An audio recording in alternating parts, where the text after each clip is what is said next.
Stephano, welcome to CrossTech. Thank you for joining us here. And I'm Nabil Kabani. I'm a board member at CrossTech, and I'm delighted that you decided to talk to us about FacilitaPay. So can you give us, please, a little bit of an introduction to yourself and the company? Yeah, of course. So I'm Stephano Maciel. I'm one of the co-founders of FacilitaPay, and I'm the CEO of the company. Me and my partners, we founded the company back in 2017 at the end of the year. So we went live in 2018 at the beginning as a remittance platform, and then we evolved the company to be infrastructure payment company. Initially in Brazil, then we grew to other countries in Latin America. We have right now operations in Brazil, Mexico, Colombia, and Chile. And we have a headquarters here in Miami, where we basically manage all the countries and the expansion of the company to new regions as well. Great. And who are your typical customers? We have two main products. We sell infrastructure to all of our customers, but we sell similar bank as a service infrastructure on one side that basically serves financial services business.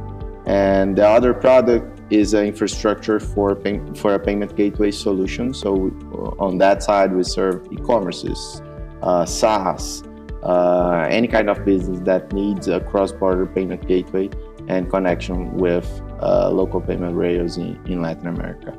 But on the financial service business side, we serve several customers that they are here, like companies that we did a panel yesterday, and so we have like remittance business, neobanks, several financial services business using us right now. Okay. And on the neobank side, I guess you have the technology infrastructure. What do you do with the bank sponsorship? Are you involved in that, or it's a client role to get their sponsorship? The sponsorship, usually they have the regulatory framework already done. What we provide is a way for them to connect with international payment rails. Okay. So let's say it's a digital bank here in US, but they want customers in Brazil or in Mexico. They can use our infrastructure to build this part of the market for them. So they don't need to rely on new regulations in Brazil that requires like a payment institution license for a neobank to operate. Right. They can rely on ours on that matter, but they can provide the service that they are providing here in US to a local customer in Latin America through our technology. Got it. Excellent. And how large is your network in Latam? Right now we have 4 countries that we basically cover local transfers, all the FX capabilities, and of course acquiring side as well for credit card and debit card payments. These 4 countries is what we have operation right now. Besides of it, right now we have customers in more than 20 countries in the world using us. Even though most of our customers, they are US companies, but we also have customers in Asia, a lot of customers in Asia and in Europe. Even Africa, it's an emerging region that we want to explore in the near future, but we see a lot of companies from there also trying to expand to other emerging countries in Latin America. It's a great possibility for them. Yeah, the global south is indeed rising. Yeah, that's true. I think you're in the right place at the right time. And so, and in terms of payout capabilities, wallets, banks, cash, all the options are available? Only cash is something that we didn't move forward. It's not usually part of our scope. We are trying to bring more digital companies to the ecosystem. So, and since 100% of our transactions, they are cross-border.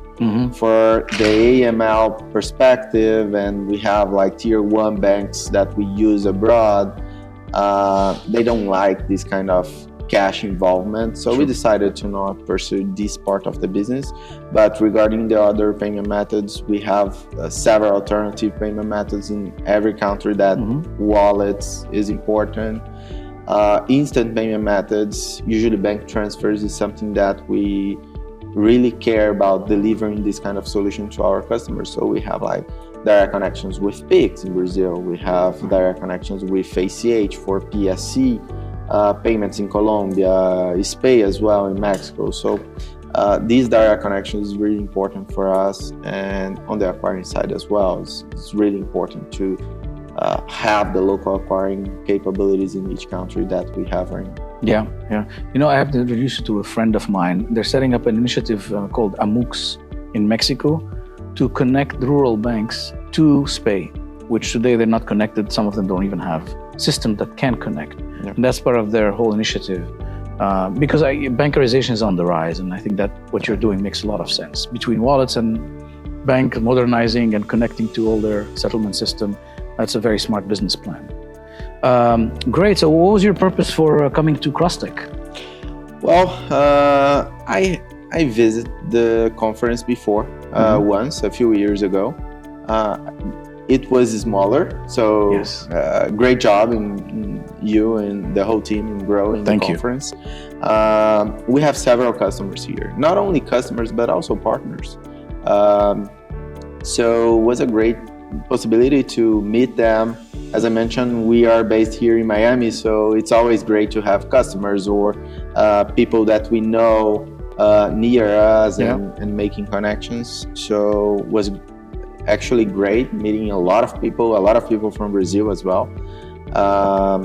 And yeah, I think that for the near future, probably we can get more involved with the conference because I see a lot of opportunities here. And since you guys are mainly focused on like the remittance part of the payment or on the cross-border payment side, there are a lot of synergies with us. So basically we are seeing a lot of companies that we have a relationship or we are establishing in some way relationship with them. Yeah, terrific. Well, always glad to help. And thank you for attending. I'm happy that the conference is being productive for you. And we look forward to seeing you again and great success for your company. Thank you. Pleasure having you. Likewise. Thank you. Bye.